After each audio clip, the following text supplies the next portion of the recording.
Welcome back, friends. Today we're talking about something that keeps every project steady and true, counting your stitches. Think of it like checking your map.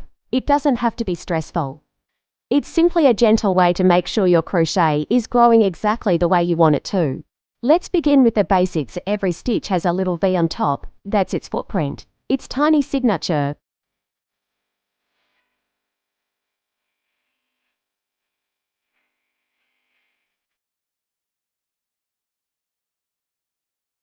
If you're working with single crochet, those V's sit close together. With double crochet, they're taller and easier to spot no matter the stitch. The rhythm is the same. Pause, breathe, and count one V at a time.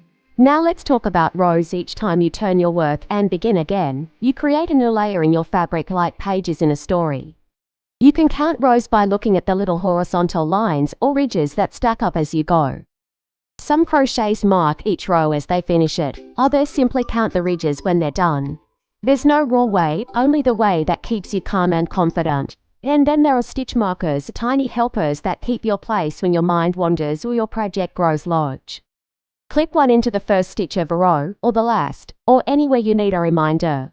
They're like friendly bookmarks whispering, "You're right here." If counting feels confusing at first, that's completely normal. Every crocheter has had a moment where the stitches blur together, or the numbers don't seem to add up. But with practice, your eyes learn what to look for.